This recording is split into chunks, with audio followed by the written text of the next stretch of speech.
Prej ditësh, ndaj bizneseve vendase ka nisur një sulm i orkestruar me qëllime të pastra kundër interesave kombëtare, duke u përpjekur të pengojë dhe sabotoj punën e tyre. Profile të caktuara në rrjetet sociale po shfrytëzojnë momentin e protestës për të bërë thirrje ekstremiste kundër një grupi biznesesh që sipas tyre nuk i ka mbështetur në kauzën e tyre kundër qeverisë. Por një veprim i tillë radikal dhe i paprecedent për shkak të një euforie të momentit sjell pasoja të rënda në ekonominë e vendit. Absolutisht për mua kjo është e papranueshme, sepse të sulmosh bizneset me vetë do të thotë të sulmosh ekonominë e të gjithë vendit dhe të gjithë shoqërisë. Ekonomia nuk është thjesht 1 apo 2 apo x numër të caktuar biznesesh,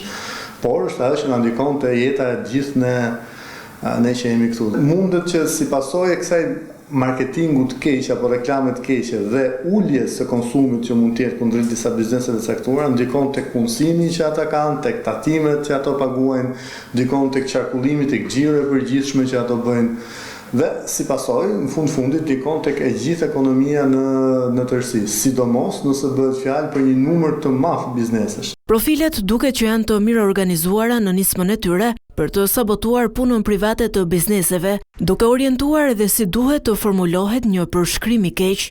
por pa menduar që kjo situatë mund të shfrytëzohet nga konkurrentët në treg. Është shumë e rëndësishme që të jemi të kujdesshëm që në fillim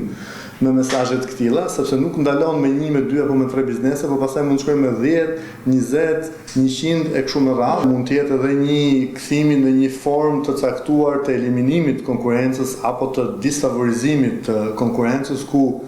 elementet caktuara promovojnë dhe shtyn ose përfitojnë nga kjo lloj dallge sulmuese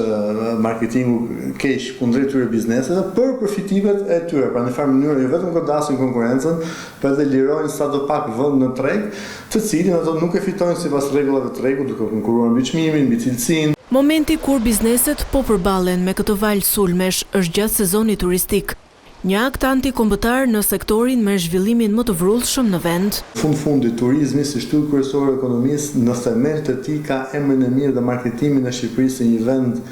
i qëndrueshëm, si një vend i sigurt, si një vend ku ka cilësi në turizmin që ofrohet, po tentohet të ketë cilësi në shërbime edhe pse akoma jemi larg, po tentojmë ta bëjmë këtë gjë. Nëse në këtë val rritse ti vendos këto frena apo vendos këto